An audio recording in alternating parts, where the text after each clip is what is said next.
안녕하세요. 정보가 세상을 바꾼다 인포뱅크입니다. 이번에 전해드릴 내용은 SK 하이닉스 현존 최고 D램 HBM3 최초 개발에 대해서 한번 알아보도록 하겠습니다. 여러분의 구독, 좋아요 한 번씩 눌러주시고 이야기를 시작을 해보도록 하겠습니다. 지금 SK하이닉스가 현존하는 최고 사양의 D램인 지금 HBM3를 업계 최초로 개발하겠다고 밝혔습니다. HBM, 고대역폭 메모리라고 하는데 하이 밴드위스 메모리라고 하고, 이것은 슈퍼컴퓨터 등에 사용되는 최고 사양군의 제품군으로서 삼성전자와 D램 시장을 양분하는 시장이라 지금 말을 하고 있고, 지금 삼성전자와 SK하이닉스만 지금 개발이 들어갔고 이것을 이용을 하고 있다라고 보시면 되겠습니다. 이번 HBM3 발표로 SK하이닉스의 앞선 기술력을 증명했다라는 평가까지 나오고 있습니다.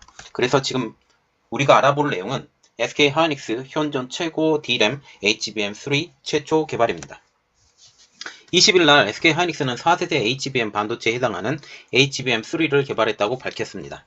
D램의 종류는 일단 세 가지가 있어요. 우리가 D램의 종류를 알고 왜 이 HBM3가 중요한 건지, 그리고 일반 D램과 어떤 차이가 있는지에 대해서 조금 자세히 알아보도록 하겠습니다.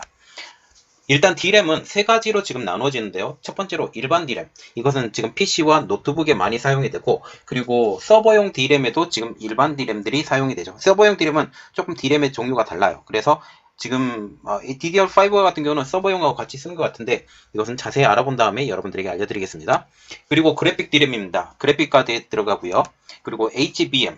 이 세 가지로 나누어지는데, 지금 HBM과 같은 경우는 지금 그래픽 DM의 대용품으로 쓸 수도 있다라는 말까지 나오고 있어요. 왜 그런지에 대해서 이야기를 해드리겠습니다. HBM은 특히 동시다발로 밀려오는 방대한 데이터를 초고속으로 처리할 때 사용할 수 있는 고대역폭 D램입니다. 그래서 우리가 지금 GPU와 같은 경우는 어떻게 돼요?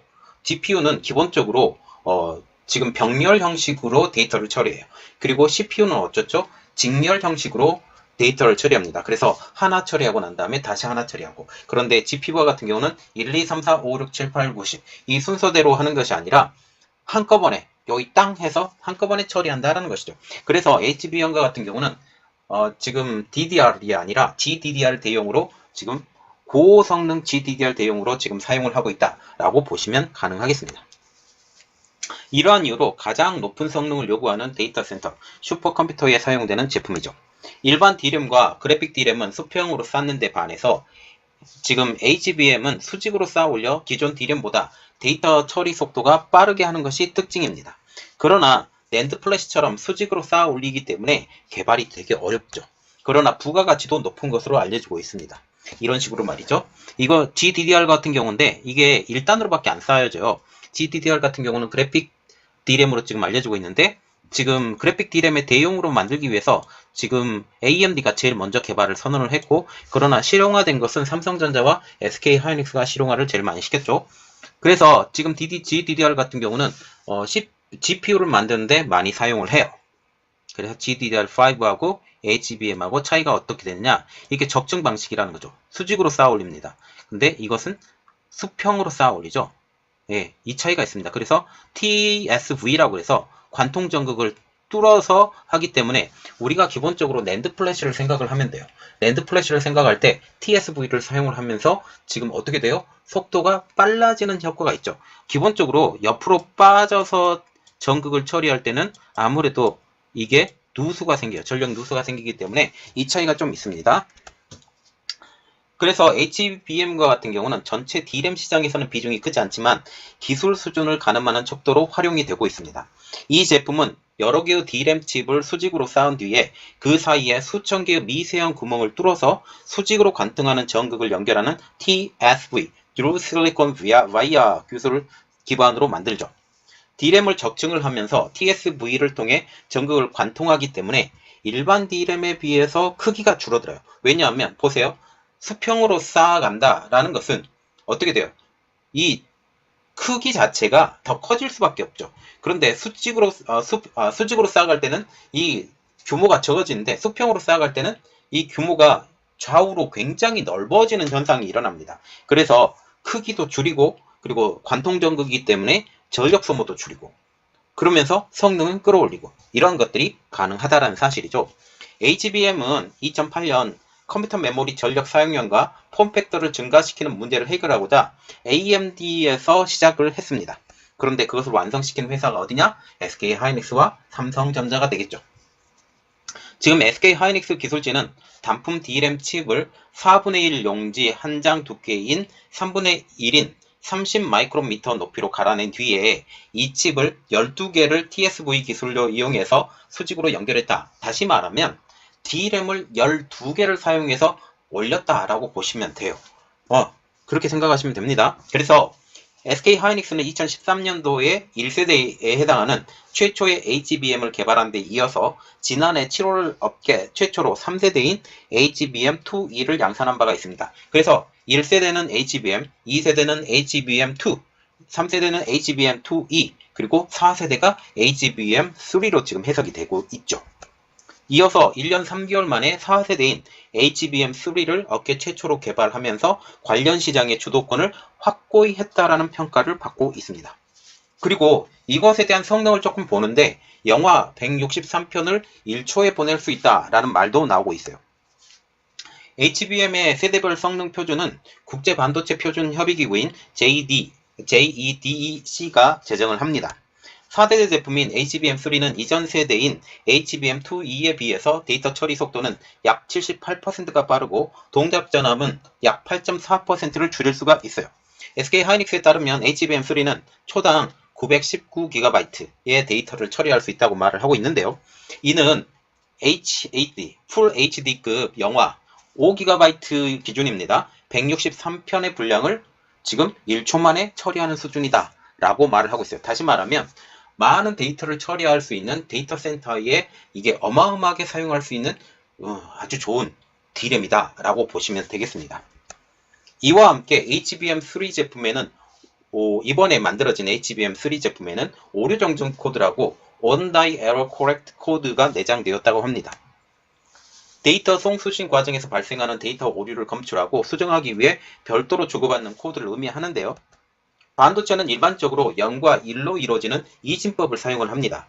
그래서 데이터의 0의 개수가 홀수인지 짝수인지 별도로 저장 전송을 해서 메모리에서 이를 읽을 때 데이터와 코드를 다시 비교 검증을 해서 데이터 에러를 사전에 방지하는 식의 지금 데이터 오류 정정 시스템을 개발을 했다고 하죠. SK하이닉스도 이 코드를 통해서 셀에 전달된 데이터의 오류를 스스로 보정할 수 있게 되어서 제품의 신뢰도가 크게 높아졌다라고 설명을 하고 있습니다. 그러면 이 HBM3의 적용 분야가 어디가 되느냐라는 내용을 조금 알아볼게요. 자, 이 좋은 그림이 하나 있어서 지금 올려드리는데 DRAM 시장 점유율을 보면 삼성전자가 압도적인 1위죠. 그래서 아까 제일 처음에 얘기를 했을 때 D램의 종류는 세 가지가 있다고 말씀드렸습니다. 첫 번째는 일반 D램, 두 번째는 그래픽 D램, 세 번째는 HBM이죠. 그래서 HBM은 그래도 그 포지션이 얼마 크지 않아요. 그래서 전체적인 포지션은 어디가 제일 많다? 일반 D램이 제일 많고 이걸 DDR 1, 2, 3, 4, 5로 이렇게 불리고 있고 그래픽 D램 같은 경우는 GDDR이라고 불리고 GDDR 1, 2, 3, 4, 5, 6 이렇게 나가는 거죠. 그리고 HBM은 1, 2, 3로 나갑니다. 그리고 HBM3의 3DM의 개요를 보면 주 사용처가 고성능 데이터 센터 슈퍼컴퓨터 데이터 처리 속도가 초당 819GB 현존 D램 최고 속도가 되죠. 왜냐하면 이번 HBM과 같은 경우는 일반 D램은 수평으로 가는 데 비해 그리고 적층이 안 돼 있죠. 그런데 HBM과 같은 경우는 적층을 시켜요. 적층을 시키기 때문에 공간 면적에서 비해도 굉장히 좋고 성능 면적에서 비해서 굉장히 좋은데 가격이 비싸죠. 가격이 비싸기 때문에 이것은 꽂아서 쓰는 거예요. 어떻게 보면 GPU나 CPU처럼 꽂아서 쓰는 방식입니다. 그렇게 보시면 되고 그렇게 되면 우리가 생각할 때 지금 HBM을 얼마나 많이 쓸 수 있느냐 지금 제일 처음에 HBM이 4단까지밖에 올리지 못했어요. 그런데 이번에는 12단까지 올리는 거죠. 이렇게 되면서 지금 HBM이 생각보다 그 단수가 높지 않기 때문에 그 기가바이트로 말하는 저장 용량이 그렇게 크지 않아요. 이게 좀 단점이죠. 속도는 빠른데 이런 부분이 조금 차이가 있죠. 꽂는 것도 많이 필요하죠. 자, 그래서 HBM은 동시다발로 밀려오는 방대한 데이터를 초고속으로 처리할 수 있는 고대역폭 D램인 관계로 그래픽카드의 GDDR을 대체하는 용도로 보통 활용이 됩니다. 그래서 정말 좋은 그 그래픽 카드와 같은 경우는 HBM을 사용하는 경우도 있어요. HBM을 사용하면 단가가 올라가게 되죠. 물론 GDDR과 HBM의 근본적인 구조의 차이가 대역포용 면에서는 HBM이 훨씬 우수하다는 사실입니다. 왜냐하면 적층을 하고 TSV로 구멍을 뚫어서 관통하기 때문이죠. 이에 힘입어 HBM은 인공지능의 완성도를 높이는 머신러닝, 그리고 기후변화 해석 신약 개발 등 슈퍼컴퓨터 등에 적용될 전망입니다. SK하이닉스는 이 제품을 통해서 4차 산업 기반 시스템에 적합한 고사양 메모리 솔루션 시장을 선점하겠다라는 계획이죠. 그래서 기본적으로 우리가 생각을 해야 되는 게 HBM은 속도가 굉장히 빠르다. 속도가 굉장히 빠른데 지금 꽂는 곳 부분도 조금 공간이 작아지겠죠. 이게 메인보드를 여러 개 적층해서 이렇게 사용할 수도 있고 이러한 것들이 여러 가지가 있을 수 있다라는 사실이죠.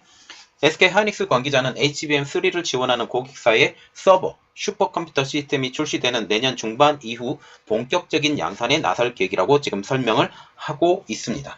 다시 말하면 이 서버 컴퓨터, 슈퍼컴퓨터 시스템이 지금 바뀌는 상황인데 왜냐하면 지금 인텔이 서버용 CPU가 새롭게 나왔죠.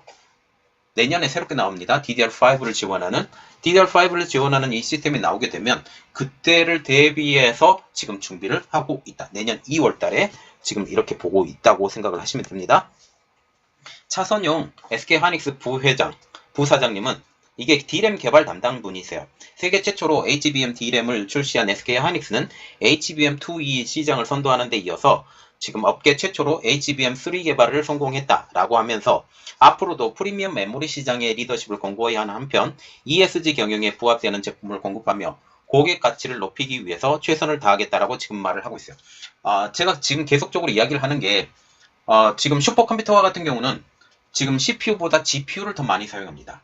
그래서 GPU의 기능을 가장 높이기 쉬운 것은 GDDR도 거기에 쓰이는데 GDDR보다 더 성능을 높이기 위해서 HBM이 사용이 되죠. 그래서 HBM이 이제 슈퍼컴퓨터에 사용되는 그래서 단가가 좀 더 높지만 속도가 더 빨라져야 되기 때문에 지금 이렇게 된다. 그리고 DDR 같은 경우도 거기에 들어가지만 지금 DDR은 기본적으로 여기를 들어가고 이 GPU의 성능을 높일 수 있는 HBM이 들어간다고 생각을 하시면 좋겠습니다. 자, 그래서 이번 SK하이닉스가 HBM3를 개발하면서 이 삼성전자를 이 분야에서는 조금 눌렀다. 그리고 D램의 전체적인 구도를 보면 일반 D램, 그래픽 D램, HBM 있는데 HBM은 그래픽 D램을 대체하는 효과가 있다. 그것도 보통 일반용 컴퓨터에 들어가는 그래픽 D램은 바꾸지 못해요. 왜냐하면 단가 때문에. 단가가 같은 용량 대비 더 높죠. 그렇기 때문에 굳이 그럴 필요까지는 없다. 그러나 슈퍼컴퓨터에 들어가는 것은 지금 AI에 들어가는 것은 반드시 필요하다. 서버용으로 들어갈 경우는 필요할 수 있다라고 보시면 되겠습니다. 이번 내용은 여기까지 하겠고요. 저희 내용이 여러분들에게 도움이 되셨다라고 생각을 하시면 구독과 좋아요 그리고 알람 설정까지 부탁드리겠습니다. 감사합니다.